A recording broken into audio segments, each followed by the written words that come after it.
Yes, please excuse my voice. Much better than yesterday. I couldn't talk at all. But revived with my mother's old gargling of salt water. It does work. Yes. And lots of halls. We've got some halls throat lozenges. So I'm going to try to do this as best I can, and Jen will jump in if she needs to. This is Gary Fox, who's also on the team, and we're really excited you're here. Who's here for the first time? Ooh, great. Wow. Thank you. So we are a subgroup of RMAIIG, the Rocky Mountain AI Interest Group. They just had their member showcase last night. It was fabulous. If you're not part of that group, definitely look them up. There's a bunch of, we're one of 11 subgroups. So a lot going on with RMAIIG this year, these days. Also, okay, so next slide. How do I do this, Jen? Oh, just click, of course. Okay, so this is the agenda for the day. We're going to try to run this pretty tight because we've got a lot to get through. We have a fabulous panel, and we're going to be tackling a very interesting topic, I think. And that is, so there was, I'll do the announcements first, then I'll intro the topic. So we've got, our next meeting is, we're always the third Thursday of the month in this room, and we're going to be talking about UX, UI. I haven't quite gotten it all pulled together. But I will, and you'll see some announcements, especially if you join the meetup group, if you're on the Slack channel in RMAIIG, or if, like in Colorado Product, we announce in there, and any other place that we can think of to make sure we get the word out for these meetings. May 28th, there's going to be an RMAIIG AI Denver meetup, and actually Gary is going to be demoing something he's been working on, an AI prototype.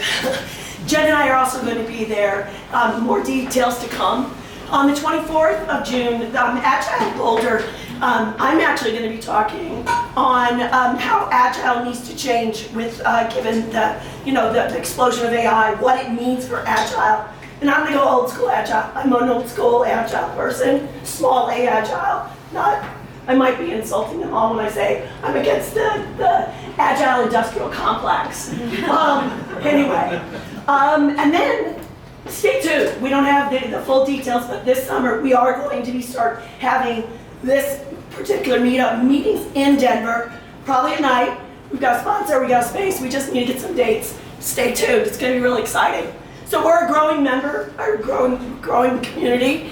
So these numbers are old as of yesterday, but please join us. It's a very engaged and wonderful group of people. I love you all. I'll just say, just real quick, with the QR codes, if you didn't get it. Oh yeah, sorry. It's okay. We've hung them up along the wall here, and here. We really recommend you scan us, join our group. One thing that we are seeing as we're trying to get sponsors, they are looking at our numbers. That is part of what influences them. So the more we can boost our numbers, the more free stuff and cool events and food and drink and all of that we can provide for you. And we do have a lot going on, so please scan, join the groups. Join the groups. Go ahead. So the inspiration for this was a story a couple months ago now in the New York Times. It said AI is changing how Silicon Valley builds startups. And I read this and I just went, yes! I mean, for once, New York Times has it completely right and actually a little ahead of where I think we are as a community. And this is actually a gifted version of the article if you want to scan that. I hope it works. I tested it yesterday, it did, but I'm also, it's my subscription. But as an example of what we mean by tiny teams, or what they mean, is I brought a cursor. They have about 30 employees, but they're actually at about 200 million ARR and growing. So this is the phenomenon. This is the world we're living in. And we've all along with this group been talking about two prongs of AI and product. One is how AI is changing the role of product manager. And it is certainly changing the role, and that's what we're gonna focus on today. But the other part of it is, it's different to build products with AI, or to make AI products, right? So we've been doing both of those. This topic kind of brings it all in together, which is why I am straining my voice to do this, because I'm so excited about this topic. So anyway, that's gonna get us started. I wanted to introduce our speakers. I put up here, I put their bios in ChatGPT, of course, AI, and they came up with their strengths, because I was trying to structure this. And they got their strengths, and they said, here's the lens of your speaker. And I thought that was kind of interesting. Not gonna read that. I'm actually gonna introduce them how I know them.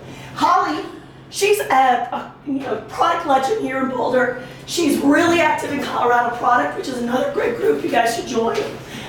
She's run their mentorship program. She's always in the middle of everything. You're running, the CEO lunches, She's also, if you're here because of Boulder Startup Week, it's on her. She is actually in charge of programming for Boulder Startup Week. Yes. So, round of applause.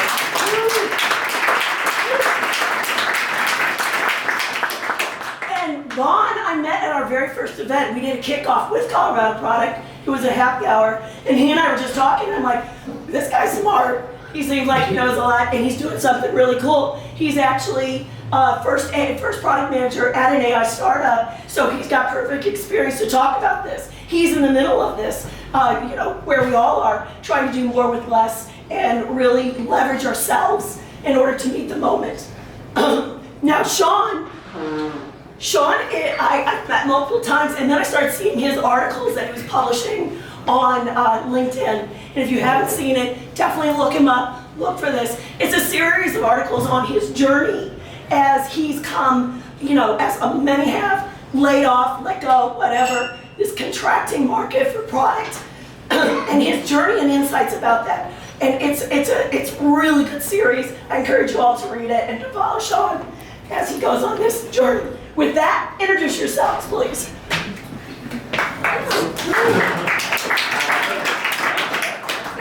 Yep, my name's Holly. I'm very, very tired. I'm really excited to talk about this topic too. I've been in product for about 15 years, so I feel like I've gotten to see kind of the evolution of what has happened, especially in the last, 3 years to now 1 year. Things are changing very, very fast, so excited to talk about the topic. I'm Vahan. I'm the founding PM at Voker. We're a YC company out of the S24 batch. Really excited to be here to talk about some of the challenges and benefits of working on a tiny team and building an AI product. My name's Sean. As Lauren mentioned, I am going through layoffs like I think a lot of people do. And through that stretch in time, I spent really the last 3 months looking really deep into what that means in the world of product leadership and when you start introducing AI into that. And how does that change not just product management, but how we lead products and how we develop products. And that was a really interesting journey. So that's what I wrote a lot about, and I think a lot of people are finding some interest in. So I'd love to hear your thoughts if you get a chance to look at it. Thank you guys, and we're gonna jump right into it. I'm just gonna leave this up here so you guys have a little bit of an idea of where we're going in terms of the questions. I have very few questions, so we're hoping to have a really good conversation. I'm also gonna be keeping track of time so that we can all get you out of here by 10, but be respectful of your time. Our rules are the same as any other meetup. Please be respectful, please raise your hand, keep your questions short. Afterwards, you'll have plenty of time to interact with the panelists and each other. We try to keep that. There is coffee over here, there's hot chocolate, and so please make yourself comfortable, and we're gonna get started. All right, so now I'm just gonna open up. What does being a PM mean now? So sounds like a question. Yeah, what's it mean? Yeah. In a lot of ways, personally, like with my experience at the startup, it hasn't really changed a whole lot. We're still doing customer discovery, trying to find product market fit. But with the advent of AI, I'm using ChatGPT for market research. I'm using Lovable to put prototypes in front of potential customers. A lot of stuff that we're talking about today. As far as building an AI product, how do you differentiate from all the other players in the market? What is your unique offering when there's a windfall of these companies coming out? So really just focused on differentiation and staying lean. Yeah. Let's see, I feel like products, about 3 years ago, there was like this huge contraction around product people who were just super philosophical, up in an ivory tower, and very, very expensive people who were offering opinions about the color of a button. So I think companies got really frustrated with that. And what's really exciting, and I think an opportunity for product people, especially in larger organizations, is like now the business is really interested. Where in the past you built solutions and they were, as product people, we would have a solution, a task flow, or a place we wanted somebody to go, or we would build a specific path to something. Now we're using this new tool that works in a possible range of possibilities, right? So, oh, we could go this way, could go that way. And now our job is more creating like a space for people to kind of create their own adventure, right? Create their own journey to that answer.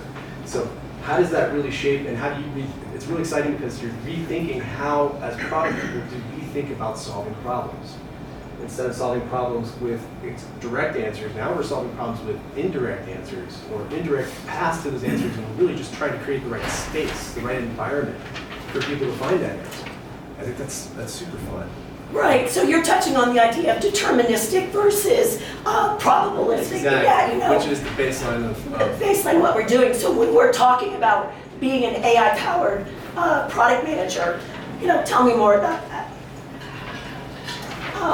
And well, we talked about this earlier about how you guys were touching on this, but I want to get back to more into.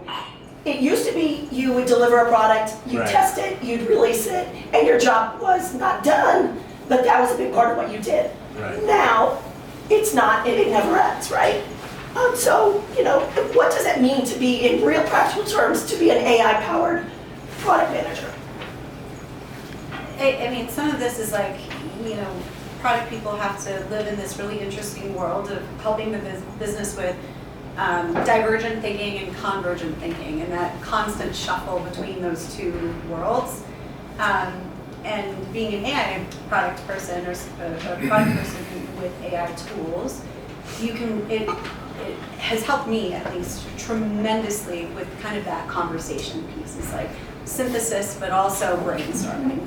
And being able to really refine ideas, really refine problem statements, things like that. And it's just speed. I would say the big thing right now is speed, is it makes product people so much faster. Yeah, I mean, I think like getting a little technical about what the models can do, understanding evaluations will make the PM better positioned to understand what's a good fit for an AI solution versus a traditional programmatic solution.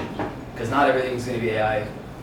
Customers don't want everything to be AI, and sometimes there's an initiative from up high to put AI in everything, but if the PMs know where it's fit, I think that that'd be a good thing for the business. Yeah, I kind of go back to something that Polly said earlier. A lot of features, a lot of product management in the past was about how it showed up. What was the thing I clicked on? What was the color of the button? What was the logo? What was the color scheme? You name it. It was how you tactically interact with the software or interact with the solution.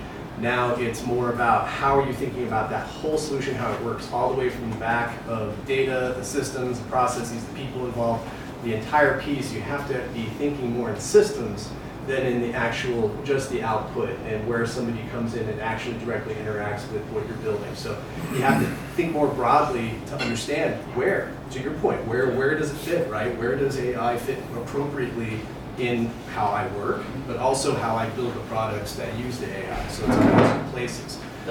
And where you effectively take advantage of AI versus, and put it in the right place for success, you know? Right. Don't assume. Can you all hear in the back? Okay. Oh, sorry guys. I'll speak we'll louder. project. Yeah, project. I'm projecting. John, you spent your career in messy situations. Yes. How does AI change? Well, we all have. But I'm just saying. How does AI change, or maybe not change, the need to build trust within, with your users and with your teams? And this is a primary function of the product manager, right? Right. I think, you know, building trust in what you're building and making sure that a customer or person or user feels confident in what they're going to do or how they're going to interact with it, going in fact give them a predictable or a consistent answer. That's the fundamental difference. That no longer really exists with AI. So now we're moved into something where we have a gap between the expectations of the person who's using your software or your solution and what is really happening, right? And I think that that's a lot of us that use AI systems and tools today are seeing some of that gap. And how are they closing that gap? A great example of this is with reasoning models, and the reasoning models that are showing you its thinking path and how it thinks through a solution. That's a good example of how we're creating the right transparency to understand, okay, how is this coming to an answer, and how can I therefore get some level of confidence that what I'm getting back from this is something I can use, or something that is thinking how I would think, or giving me an answer in a way that I would expect. Again, it's the gap between expectations and helping people bridge that gap to where those expectations may not be the exact, right? It may not go the way you expect it to go. So if it doesn't go the way you expect it to go, how do you make sure you help them get there? I'm sure you're dealing with that. Yeah. I mean, with the trust piece, right? It's like you have to know your end user, and then we're best positioned as PMs to do that. And right. So if it's like a chatbot, you don't really want to know that it's AI. You don't want to feel that it's AI. So it's on us to make sure that it doesn't sound and feel like AI. If your product is a data analysis tool, maybe the user doesn't care, or maybe they're stoked that it's AI. So like knowing your end user, I think, is very important in this trust space, and what they're actually going to want as far as the user is like super important. I think one thing I would say about that too is like it's over the last year, my appreciation for explainability has just like skyrocketed. Where if you can, within your product and within your user experience, explain to people how you arrived at those conclusions and how the AI got there, like that's a huge trust building thing for your users and people who are using your product. Just like for us, right? Yeah, do you have examples of where AI amplify system disconnects rather than solve them? Sure. Messy place here. So one of the messiest solutions we look, in a big company, there's lots of data, lots of legacy systems all over the place. All of us have probably, or some of us have all dealt with that over the time. Our job was trying to make sense of that and create an index to allow people to find that. So to do that, we had to use big machine learning, this was kind of before generative AI. But no matter how big we got that machine learning model, no matter how tight we got it and how best we got it, it was still a gap between where it could be reliably used operationally and what people expected. So what we would get versus what we could use. That gap was roughly around 20%. So we could always get 80% there, but you couldn't get it to 90, 95 where you really needed to be, maybe even 99 depending on the situation, to make sure you can use it in a business, make sure you can use it operationally. So to bridge that gap, we had to bring people in. We had to bring a person in or a team in to kind of help take it that rest of the way, kind of the last mile. And I think that's pretty consistent with a lot of AI applications, is ultimately you need humans to take it that last mile. Like you can't just assume it's going to do it all by itself. I think there's a lot of talk about automation and agents and a lot of things about how these things will just do things on their own, and they will to a point. And there's that point where you're gonna have to bring yourself or somebody in to help take it the rest of the way. Yeah. I will offer one more thing because it's timely and it's funny. So Colorado Product Mentorship Program, we usually take about 75 people through the program every year. And so we go through an exercise where we match people one-on-one. And like 6-7 years ago, we were using the Happy Marriage algorithm from Match.com. So basically priority ranking of who you wanted to be paired with. And that worked okay. But every year I did it, it was like the best years were always when I did it manually, which was, hundreds of hours of work, of sitting down and looking at people. And so this year I was like, all right, I'm gonna do my matches manually, and I'm gonna see if we're ready for this. Like, we had all this enumerated data for these pairs, and see if we could get good pairs. And it still was just like, oh, like, no, still not there. And all I can think is there's just so many things about humans that it's really hard to enumerate. Like, right. When I'm thinking about pairing with people, I'm thinking about hundreds of factors as opposed to 25 to fill out on an application. Right. So like those are those moments where it's like, I mean, I could go through and try to enumerate all of those 100 things, or I need to build a model that will ask me questions to help match people. Is what I do. Well, staying on the mentorship part of it, what skills or mindsets are becoming more important as people are looking at the PM role, and what's becoming less important? I think the thing that I am telling everybody I talk to as loudly and as repetitively as I can is like, there's a real eagerness to get defensive about AI and to just be like, yeah, whatever, like, it's gonna take my job, like, no, I'm not gonna, like, it's not ready yet. There's this attitude about it, and that is a deeply, deeply troubling and dangerous place for PMs. You have to start using these tools, you have to get comfortable with them, you have to understand them. Like, so I think just being open to understanding there's just another tool in your tool belt, and being able to use it like you would a peer and just talk to it and have conversations with it. And as long as you stay in that driver's seat, it's a really comfortable place to be. But any of that attitude around, I'm cheating if I use AI, or it's not ready yet, like, that's a very, very dangerous place for PMs to be, and to dig in, learn them, have fun with it. You had said that PMs are the original prompt engineers. Yes, we are. The more I think about it, it's like, when we talk about even just writing a story, an AC, right? I mean, like, we developed the syntax. So we are the original prompt engineers. Lean into that, that's fine. Like, so oftentimes when I'm working with AI, and I feel like Channing, you might have talked about this too, it's like, the more context you can give it, just like with an engineering team, right? Like, here's my persona, here's this, here's the business case, here's all of this information, and then ask it a question or ask it to do something. So yes, we are the OGs of prompt engineering. Which means we have to, as product managers, we have to do that though. We have to do the rest of the work. I think you can't just work with the surface. You can't work with just the dev team and the outcome and the design. You need to know why it happens, what's the business case. You need to have all the context to bring to that, to give AI what it needs to help you solve that problem. It's not for it to solve it for you, it's for it to help you solve that problem and solve it better. Yeah, it's really the return of the full stack product manager, right? Like, Yeah, we exactly. kind of, it turned into this like, oh, you're either strategy or your execution. Like, no. All product people really need to be able to run the full gamut of product. Yeah, definitely, like, sharpening the technical chops is like more relevant now than ever, I think. And if you can build a prototype and put it in front of an engineer, I think, depends on the company, of course, and the culture, but like, I think with the shrinking that we were talking about earlier, it's gonna be super, super important that we stay on top of emerging technology. Yeah, you had mentioned flattening the problem-solving mechanism. Tell me more.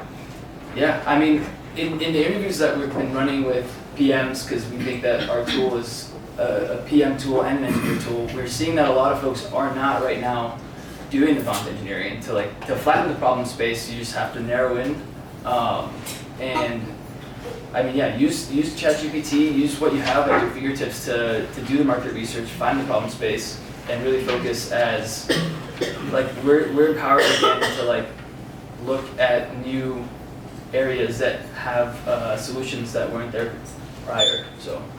Well, and another way is like, you don't have to go outside yourself to solve some of those problems now, right? You can start that. You may still need to consult, probably should consult experts, right? Yeah. They're experts, they're there for a reason, they have input, they have feedback that the system won't have. But you can get a good, again, it's that 80% rule. You can get 80% of the way there with your market research and do that yourself. So I think therefore it kind of reduces the need for as many people in those teams, and you end up getting some more compression in those teams. Yeah.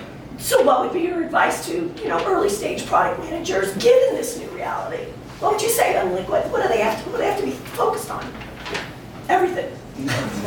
Yeah, I mean, I'll give an example out of my own day. Like, I learned through Cursor, like, how to code in Svelte, like, very, very simple, front end and CSS and stuff, and I coded the landing page for our website. And it took like a couple months and a lot of questions to the CTO as well. It's like, I'm not going to replace an engineer, and I know that, but like, doing what we can with the limited size of team that we have, he's going to build the platform and I'm going to build the front end of the website, and that's something we're going to do. Yeah. It's just a really exciting, like, collapsing of things that are happening, right? Like, the funding landscape is so much different than it was 5-10 years ago. And like, the days of just raising money and going and hiring 30 people with massive salaries is just over. So this idea that like, you know, the funding landscape has changed, it's harder to get money, and now we're going to be more responsible with how we use that funding. It's just a really exciting opportunity. I think there's going to be some really cool companies built in the next 10 years. I think if you look at the opportunities everywhere, you step back and you take away all the pieces that are traditional product management. You know, we talk about, you know, big companies have like product requirement docs that are massive. Like PRDs are important, but they have a purpose, but not necessarily as, you know, massive 500-page documents, right? So how are you, as a new person, coming in and questioning that? How are you keeping abreast of all the new technologies and new opportunities? But as you're introduced to these the more classic methods and approaches, how do you question that? How do you get to why? And then maybe think of novel ways where AI can come in and actually maybe do something different, or maybe can come in and take a different approach that might take it faster, make it easier, or just make it better. So, and I think, you know, sometimes, especially the new people they come in with that fresh perspective, because some of us have done this for so long, we don't know another way to do it, or we can't easily see that path, where somebody who comes in and that's fresh absolutely has that opportunity. And I think that's a really great opportunity for people just getting in, is to come in and bring some really novel approaches. Yeah, and I've done quite a few startups where you have to be scrappy. Right. So it used to be you turn to balsamic. Anyone familiar? Balsamic? Yeah, that's cool. Today it's different, right? There's better tools out there. Right. Yeah, so you can bring it in. All right, so. You gonna make it? So where has AI not been the magic solution? I'll take the one first on this one. Real simple. Judgment, and like what is a PM still needed for? PM is still needed to do judgment. And ultimately, you still need to be the one to make the right decision. AI really can give you all sorts of options. It might tell you what it thinks is the right answer, but you're the one that ultimately has to make that, because only, at least today, until they change how legislation works in the United States and other parts of the world, humans are still accountable for those decisions. So if you're still accountable for it, you still are accountable for being a judge there. Therefore, that is still your role, is to make sure the right decisions are made and the right approach is taken. And therefore, that's something I don't see AI getting into anytime soon. The judgment and that accountability is super important. Yeah, you had said a team still needs, you still need a team. You still need to work with the AI. And you can't get rid of the human in the last mile. So that last mile. Right, that's what I was talking about before, right? You know, you can't assume that with a probabilistic answer you're going to get the answer. Just like with humans today, humans work in groups today, because you can't ask one person and expect that person is the absolute expert. I mean, you need to get other opinions, get a second opinion if you've got a diagnosis for a knee problem or potentially some sort of illness, right? And you don't agree with that, you go to another doctor, because they're going to give you potentially a different answer. Maybe you go to 5 different doctors, and now you get what you get to make a decision from that. And this is the same with AI, you know. So people have to be the ones to take it to the answer, you know, and just make the decision. Yes, this is where we should do. This is where we should go. Now, is that for every little thing? I mean, that's part of the conversation. That's another decision. That's a decision still somebody makes that says, well, maybe you don't need to make that decision, and here's why. So, but ultimately, decision making is still 100% product or 100% persons to make, whether it's a product or whether anything else. Yeah, Holly, you said not everyone can build a product. Oh. Did Okay. you know I was taking notes? I'm a good company, right? And I'm good product people here. So there's a lot of conversation and a lot of narrative out there right now, especially with local. I'm a huge fan. Around anybody can build a product, and then there's this other group of people screaming, no one can build a, AI is not there. And the truth is, it's somewhere in the middle. Product people can build a product. They can build a whole product.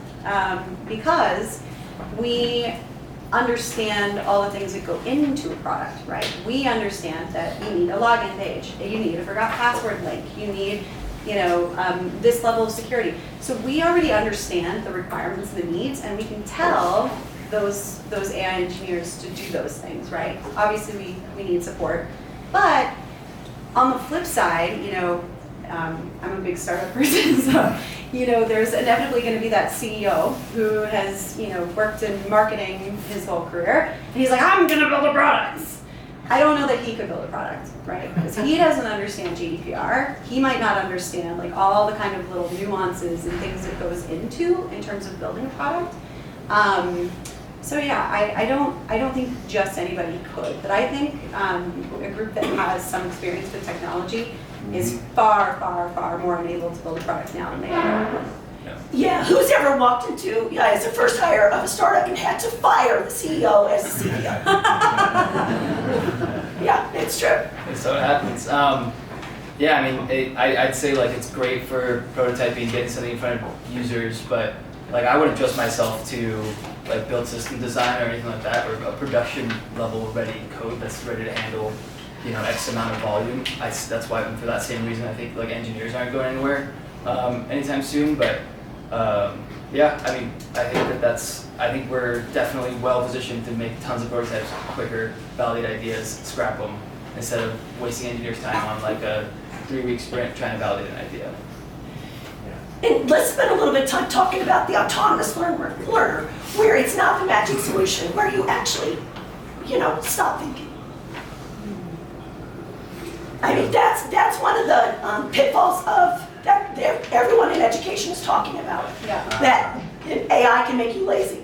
You stop thinking. But this idea of maintaining your autonomy and continuing to be that learner, talk about that. Who's got young kids?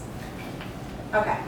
So, this is the conversation we have in our house all the time now, because I know the power of AI, and I'm like, yes, I want to be able to give this to my kids, and let's go. But I also know, especially if you have gifted kids, that the minute I give that gifted kid that tool, he will stop challenging himself. He's going to stop pushing himself. And it's like, oh man, what do I do as a parent to help continue to encourage critical thinking, learning the skills, stretching, screwing up? All of those things are really, really important life skills to learn. And AI I know with myself, if I'm really busy and I've got a lot of things to do, I'm like, okay, the AI's going to do it. Looks good, check, So yeah, that's a tough one, and I think it's a trap. Yeah. It is. It's totally a trap. But I feel like what's going to be really cool, I think, in ed tech with AI is going to be this very thing: is how do we continue to help kids with critical thinking skills and challenge them, make sure their brains are still working and they still bump up against hard things and have to solve problems without giving them the answer. Yeah. My caveat to that is that if you have one assignment and your assignment is to write an essay, you shouldn't offload that to AI. That you definitely have to learn, you have to think about it. But with our job specifically, we gotta write PRDs, we gotta write linear tickets, we gotta do mock-ups, we gotta talk to customers, we gotta lead stakeholder meetings. And so when you don't have the time, it's perfect for that. The writing's you can offload, and then you could do what personally I love about the job, which is the customer discovery, influencing the product roadmap and others in my group. So it's freeing up time to do the stuff that I consider higher impact, less things that have to be done as table stakes for PMs. A personal tactic I take a lot is I challenge it all the time. I challenge it to tell me, because it might give me an answer, and I may not agree with it, or I might not really understand it. I don't understand how it came to that answer, so I challenge it and ask it why. Wait, is that really the right answer? Tell me how we got there. What does that mean? And dive in and to treat it critically. And interestingly, that's how I would treat my teams when I was managing teams. And I would challenge the question I'm getting, get to deep, make sure that I've got not just an answer, but the person who's providing to me understands why they're giving me that answer. And that's super important. And again, are we challenging AI to understand? We're not going to anthropomorphize here. Nor should we. But it is important to challenge it so you can actually make sure that you're doing the critical thinking, right? Because you're right, that is the trap, is you leave critical thinking to the system and you just assume that it's right. This is like a lot of people who used to, this is not new, right? People used to type into Google and expect the answer they got back was the answer they were getting from the internet. The internet's always right. Come on, we all have that, right? This isn't new. This is just the next round of it. It's just far more sophisticated, and it speaks the language more clearly than anything ever has before. It actually speaks our language so well. And it's so convincing. It's so convincing And we have to kind of push back and say, yeah, I get it, but really, is that really what you mean? Is that really right? Push back. It's really fun. There's a fun game I like to play with Claude, and I'd like to do the 5 whys with Claude. Yeah, that's Why? great. Tell me more about that. How did you arrive at that conclusion? What were you doing first? Yeah. What happened before that? That's really good. Smart. So I was thinking we'd take a couple questions before we got some more to get into, but I want to let you guys get in here. First hand up. I came into this session, this panel, hoping to hear about which roles aren't part of a small team. And I'd love to hear a little bit about, the business analyst, the system analyst, that seems to be like, if PM is stretching into business analyst and developer is stretching into architect, what is the role of an analyst anymore with generative AI and these tools? That's a really great question. And just we're counting this in startups, which sometimes those roles I'm talking about aren't enterprise. sure. I'm more where Sean's That's a at. good pick for a minute. Yeah. I mean, I think, well, first of all, enterprise is not jumping in on this bandwagon very fast. Like, I talk to people I work with, I know people I know, enterprise is not like, they're not going gangbusters here. They still prefer their structures, they still prefer having people with roles. Look, it's the old need to throat to choke kind of, approach and thinking that big corporate has, right? That said, if your job is a system analyst, you should be thinking really hard about that. If your job is a business analyst, you should be thinking really hard about that. It's like, how does that fit in this new role? Where is it important? What is value you bring that's not something that can be replicated or can be replaced by a really well-trained AI agent? I mean, I know I'm saying something I think a lot of people have said, but it's very true. You got to take that moment to look in the mirror and think about, okay, what's my value? Is my value something that truly is me, or truly is human, or truly is unique? And that's the same mirror I put up when I was looking at my product leadership approach, right? What is what I do important? What is still important for what I do? What is something that maybe I need to change? And how do I need to change? So it's less about, is the role going to be there? It's more about, how are you going to look at what you do and the value you bring, the opportunity you bring, and how are you going to shift based off of that? Because you might come to a system analyst role from a lot of different places. So what is the value, what's really good about what you do and your value you bring, and how can you shape that and build off of that and make sure you're prepared for what's next. And another thing I'd add that really, really quick is like, how do you become the AI-powered business analyst? Like, what are the tools you're learning as a business analyst to make yourself better, faster, smarter, all the things, right? I was talking with a design manager about this recently, where it's like, you should be using these design tools, right? It just makes you better, makes you more valuable. Yeah, PJ Rolick, founder of a sports tech startup. Guys, thank you. This has been incredibly helpful. The question I have is around sort of customer discovery for product fit of AI in the solution. Given this attitude that kind of is out there around AI, we talked about the schools and just the overall just perception of it. How would you recommend going about doing, market research, because sometimes customers just have an initial reaction to it. I have trouble with people turning on location services or even uploading a photo, right? But any recommendations on how to do this given the attitude around AI? Yeah, is it a consumer product, B2B? It is a consumer product, yes. I can't speak directly to that, but for B2B at least, I initially thought to target companies that, or like industries that are fast growing, like fintech, health tech, but that wasn't really a good indicator on whether or not they were, let's say, down with AI. What I would find that too is like looking at some of my competitors' products or near adjacent products, seeing who their users are, and then talking to them, seeing why they went with the solution, why they needed an AI solution. Also, companies obviously that have like AI in their name or like AI forward is how I would think about it. But yeah, sorry, not very helpful for consumers. But if there is a way you could approach like that to find the consumer subset. But I think it's a lot of consumer, a lot of customer. This is the classic product problem, right? Yeah. You go in and say, hey, how are you going to do with AI? Well, what's the problem they're trying to solve? Right. Work from there. And then say, okay, well, if I brought AI to this, how does that change your perception? If I bring AI to the problem and it can do this for you to help you solve your problem, how does that change your perspective? And maybe just kind of make sure you're focusing always on the problem that the customer, you're trying to solve for the customer. Always come from that point of view. And I think you nailed it. I mean, even with B2B, like you're still defining your ICP, right? You're still just defining your market and who they are, what they look like, what their perceptions are, and then you build your positioning around that. And then that's a dance between the market research and the positioning that you're doing to make sure that, you know, maybe you don't want to say you're an AI forward or AI first company. Maybe you want to say you're solving this other problem and you're just using AI, right? That's So right.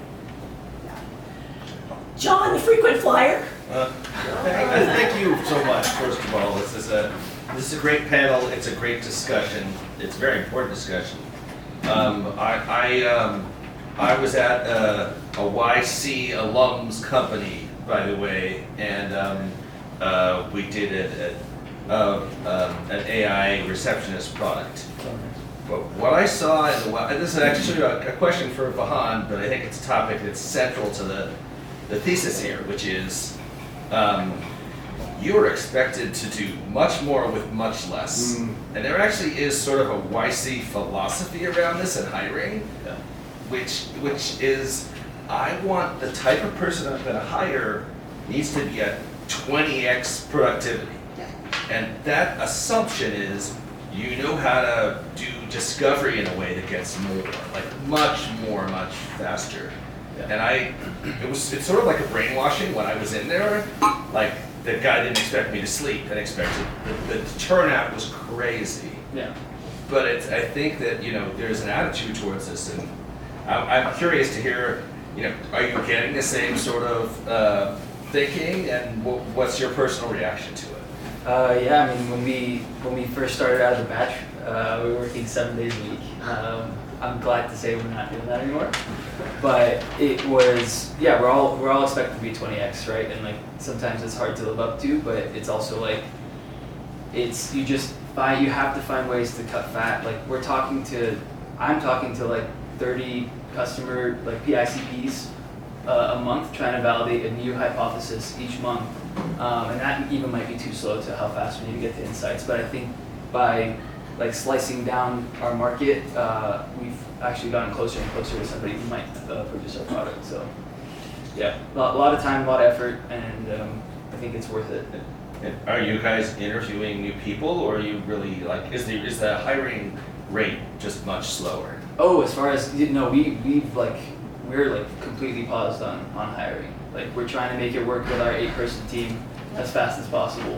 Half of that is engineering. I'm the only product person. We have the CEO, and we have somebody doing like marketing / BDR / every other thing under the sun that we won't do. So everyone's wearing tons of hats, basically. Yeah. In the back. Hi, thank you for coming out today. So throughout this entire week, I've seen a huge trend of prototyping using AI, and I'm curious what your guys' thoughts are as far as the intersection of designers who have historically owned that role, and now product who is able to build that with prompting. Where do you see the role of design and product overlapping now? I'll take a stab at that. I think it's starting to compress. I think, you know, some of the best UX people I knew were actually half product managers already. You know, they took the effort to understand the business problem. They took the effort to understand the customer problem.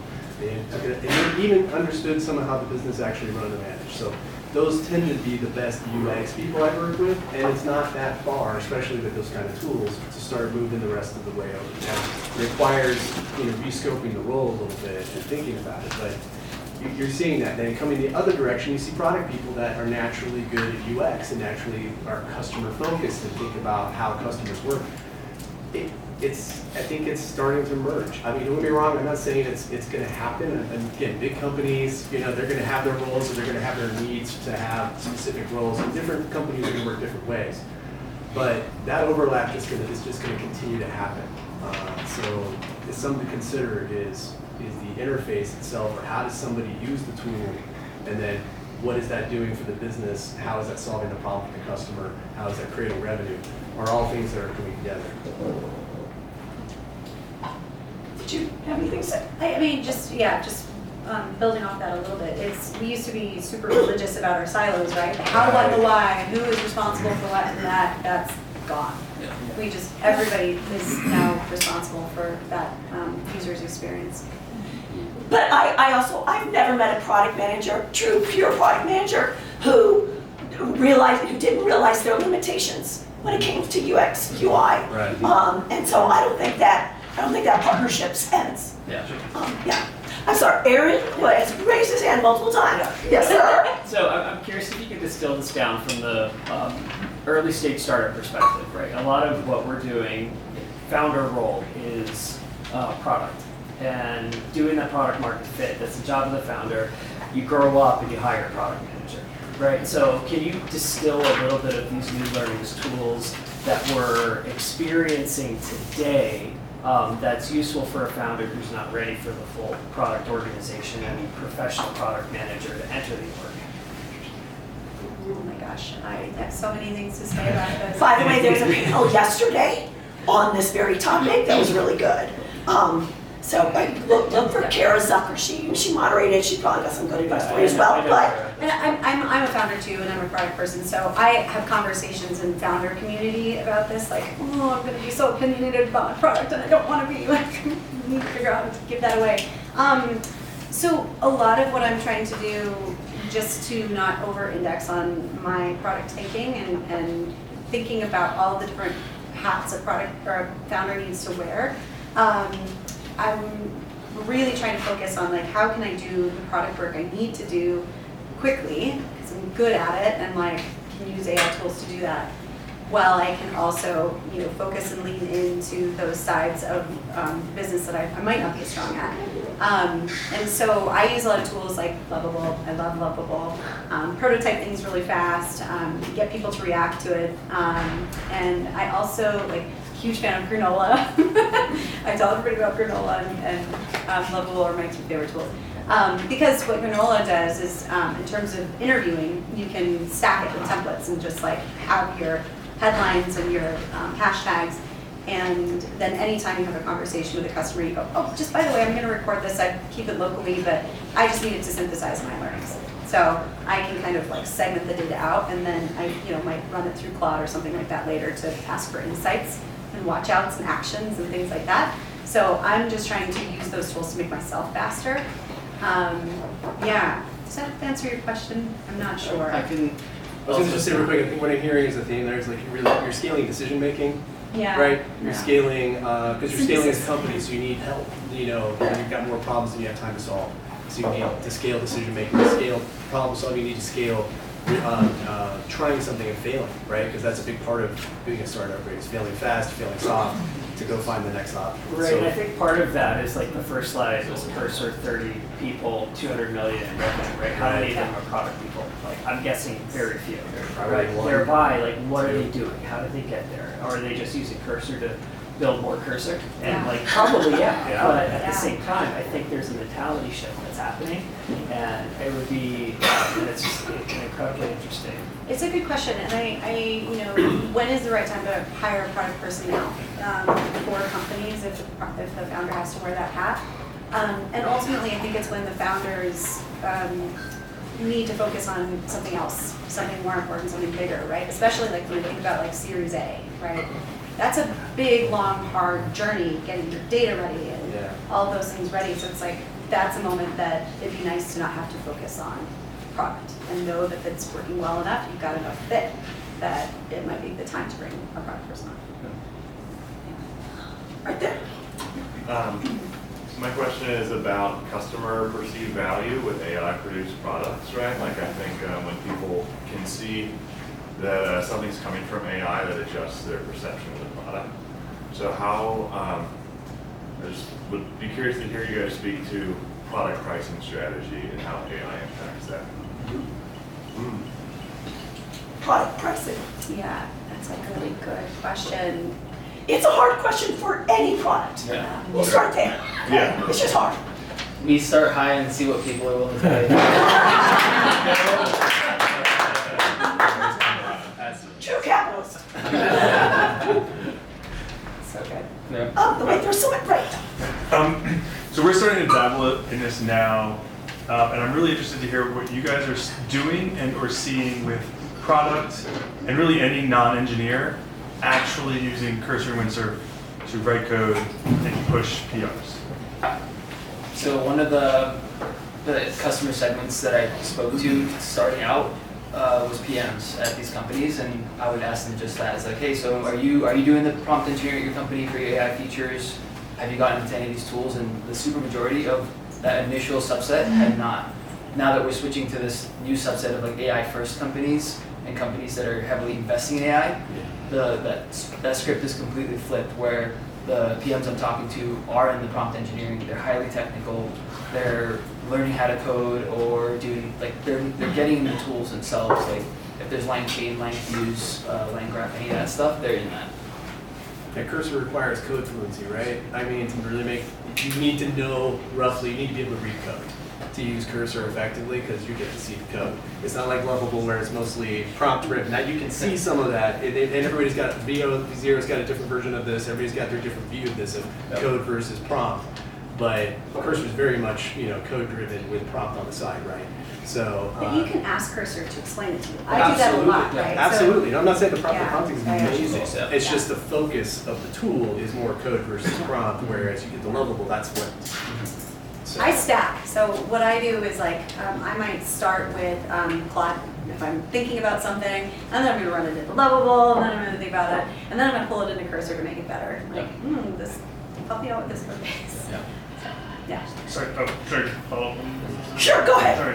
What about like little things? Like, we've got, as product managers, we've got a million bugs we want to fix. We've got a little like, I need to change this word here, and I don't want to write a ticket to go into a queue to get picked up for them to, so are you just doing any level of this? I mean, I do that at my. Okay. Yeah, I do that at my. So, yeah, if there's messaging we're testing on the landing page, given that I built it, like I jump in, I know exactly which heading to change, etc. I write the change logs in code and push them. And if bugs are a problem, there's a great tool called jam.dev, and they use a lot of AI and different tools, and you can see things like in UI, and it's just a fantastic tool. So if that's a sore spot, soft spot. Yeah, and I think for a long time, very technical product managers have been doing that. They submit pull requests, right? Just they would be part of the regular thing if they felt like they could. Okay, right over there, this guy. So you talked about kicking out the CEO as a product manager. Just firing him, kicking him out. Either way, sometimes better. And then you also mentioned how the CTO is building the platform and the product manager is owning the product itself. How do we kick out the CTO? Because the platform is also part of the product, especially around like all the AI capabilities that are built into it and everything else. Large enterprise. So. Okay, I want to into this. Okay. So we talked a little bit about YC. YC just, you couldn't get into YC 10 years ago without a technical co-founder. And now they've just released advisement that says that they're kind of scrapping that. So I think it's just, if we all kind of double down on that user and that buyer, and everybody's focused on delivering a great experience regardless of your role, that's where we win. So I think we have to be really careful with like, I'm the CTO, I'm the founder, I'm the co-founder. That in the org is my challenge is like, how do I get, like I'm trying to push an API first mentality in the development org, and there's resistance. Yeah. Really? From the CTO? Entire engineering org, because their focus is on getting the product out the door, UI based, and APIs are kind of a second class. We should talk later. I'm just trying to what's the strategy for changing the mentality, the culture? Yeah. Okay, one more. Thanks. Sounds like a great. Yes. Okay. That was enthusiastic. So I am fully in the discovery phase right now, so maybe this question is more for Han and Polly, I'm not sure. I was just curious to hear a little bit more about your process. One of the things that I feel takes a lot of time is the scheduling. Even if you send out your Calendly link, and then sometimes I forget to put stuff on my own calendar. So are there any scheduling AI tools you use? Any AI assistant that actually works? I've tried some of them, and I feel like it just doesn't work for me. Yeah, I use cal.com Yeah. It has some AI features and like you could do round robin stuff if you're sharing the discovery work, but really like couldn't do it without there's a person on the team who's kind of like executive assistant, PR, marketing. Yeah. She's also doing a ton of the scheduling stuff for me. Okay. She's got access to my LinkedIn, reaching out to people. So like that's how we're thinking scrappily right now. Okay. And then sending my link over, and it just shows up on my calendar. Okay. So I'm really grateful for that one. Cool, so I wanted to just change topic a little bit here and start talking about human versus machine. So, and Sean, you touched on this a little bit earlier, but what parts of the PM role will always require human judgment, creativity, or empathy, no matter how powerful AI gets? Okay. Well, I think where it ultimately is a decision that impacts the business, or it impacts the person. Wherever it impacts the customer, the user, or it impacts the business, that is where the judgment comes in. So Judgment and accountability. And accountability ultimately comes back because it has to come back to a person. Until that fundamentally shifts in our society, that's still the case, and the human is still required to make that choice. Yeah, or if there is a future where there are no users, which I highly doubt, then maybe we're out of a job because then it's just machines interfacing with machines and getting requirements from machines. I highly doubt it, but I think the customer discovery I think is one of the most important aspects of our role. And no one's gonna want to talk to a AI voice to get to like the root of their problems and their daily workflows. So. Yeah, you had mentioned decision making, being customer facing, and empathizing and synthesizing all that together. Yeah, I mean, you're as a PM, you're in the room either remotely or in person with so many different internal users, sometimes external folks. Like, unless you have like a robot on your shoulder following you around through all this, it's not going to be able to synthesize everything. And even if you did, is it going to do as good a job as you because you're human, and you can interface better than they can, I think. So, yeah. And also thinking about your user and the moment, the time they're in, like if you're in the middle of having a baby, you probably don't want to interact with AI, right? You'd much rather have a nurse holding your hand and telling you you're going to be okay. So I think it's also understanding what's the job the AI is doing, and do we really want the AI doing that job? Yeah. Okay. So lightning round. We get 2 questions for a lightning round, and we'll open it back up for some questions. If you had to describe the future PM toolkit in 1 sentence, what's in it? I've already said a few of mine. The rate it's going, ChatGPT. Just one. It's because it's become the Team Claude all day. Don't worry, I love Claude, but ChatGPT is this archetype. It just is. That's the new Microsoft versus Mac, right? With Right. But I think, all the tools you mentioned today, not to mention there's new ones coming out by the day, so it's hard to predict where exactly we'll be in a couple of years, but I imagine we'll have some text to SQL AI analytics tool. That's where we're definitely going to be in to draw reports and stuff for product analytics. Cursor and whatever that evolves into, and then any design stuff. I would hope the customer discovery part's not, you can tell what I'm passionate about. You can tell I don't want that to be automated out, but we'll see. And that's what I mean by toolkit. So you guys actually already answered the second question I had, which was what one AI tool would you recommend? Because we're going to have a war. But what's in the toolkit? It is empathy. It is customer facing. Frameworks. What's in the toolkit?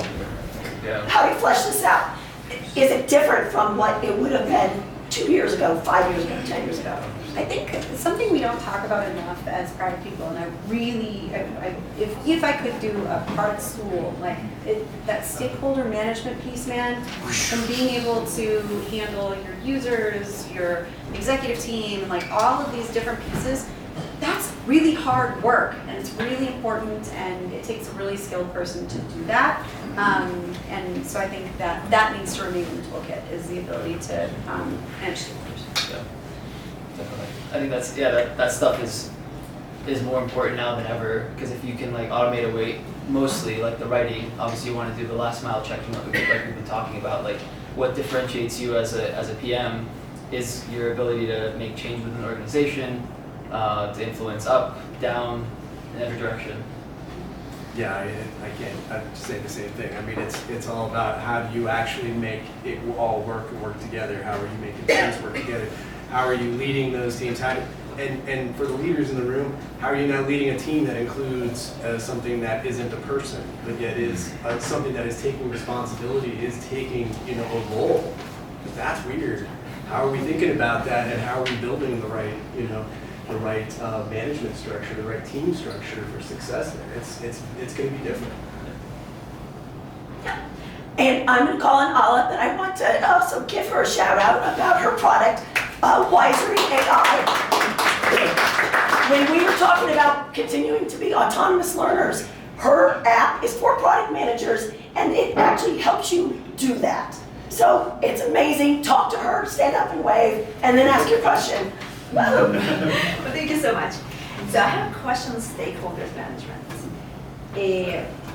On one hand, we're talking about like teams getting smaller, less people to manage. On the other hand, we're talking about AI kind of agents in the game. Do you think it's going to be harder or easier?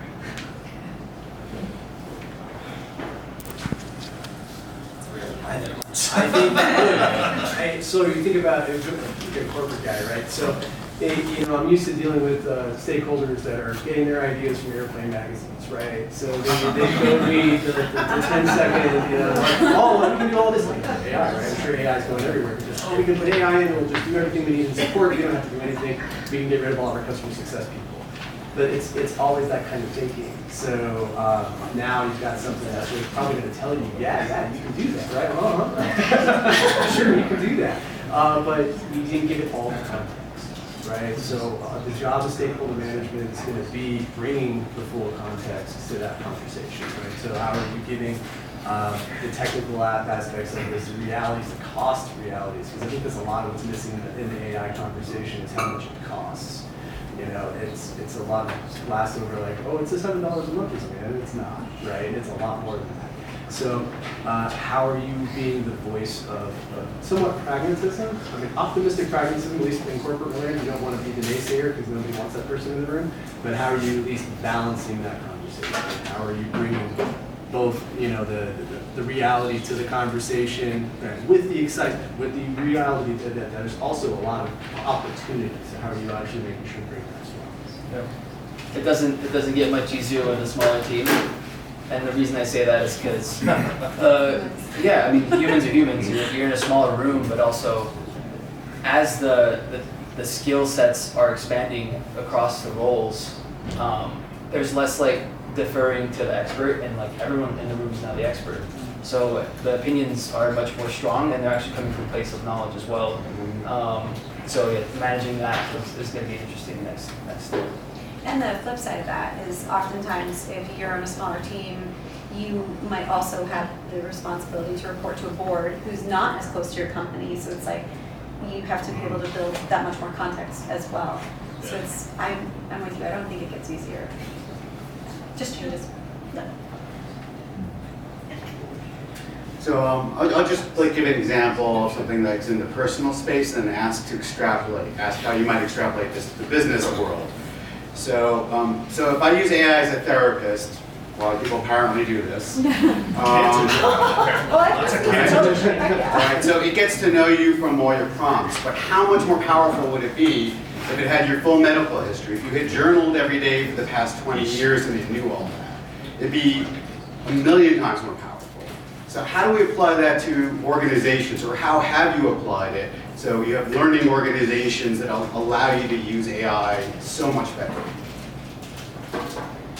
Yeah, if you have a big enough data set as a company, if you're so lucky, you could fine tune a model to make that AI work much better for you. That paired with some serious prompt engineering, you could elevate the output tenfold. But not every company has that wealth of data. Either it's PII, kind of what you mentioned, and they're kind of scared to put it into AI, and rightfully so. The big operating systems are already doing this, right? The Google Suite and Microsoft Office are already doing this, are already watching people's behaviors and things like that to optimize. So I think it is happening. It'll be interesting to see though. I think it's that push-pull of like how much do we want to share in order to optimize versus.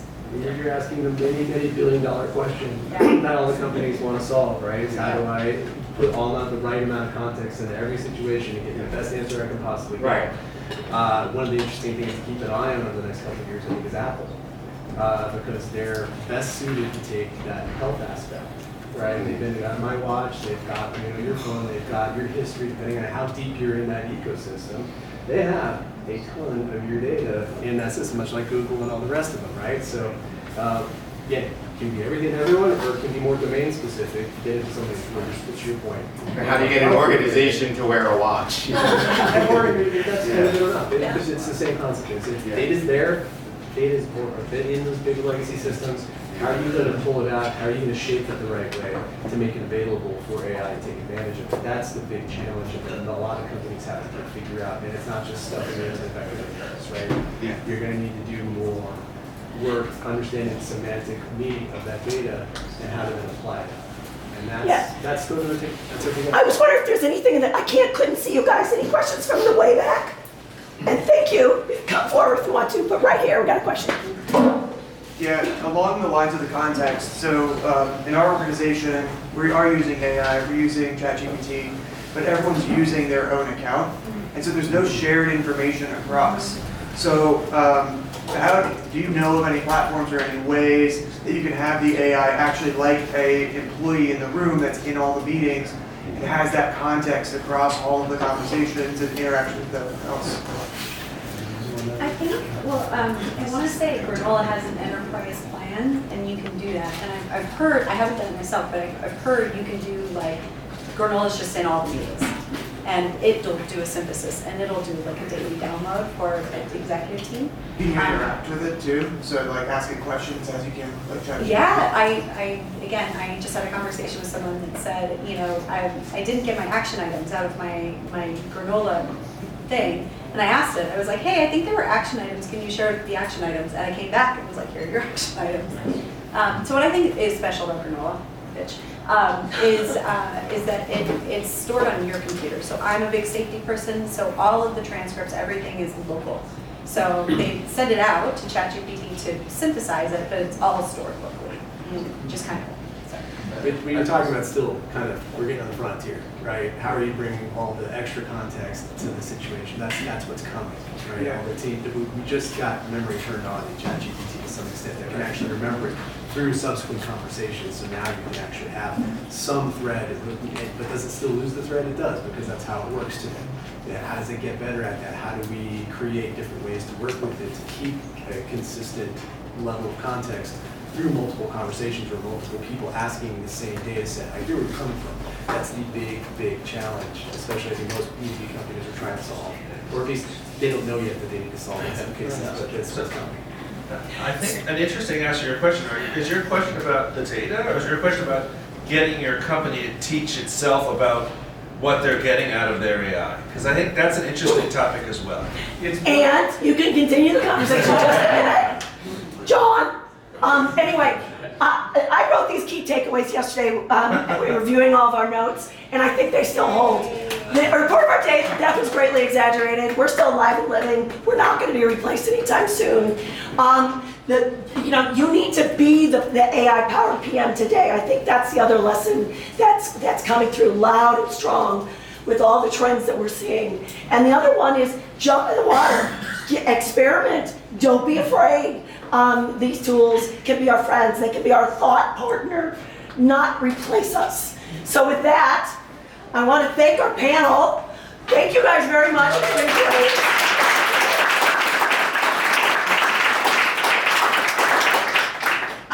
Connect with us. We're going to see you on June 19th here, although it looks like we might be growing out.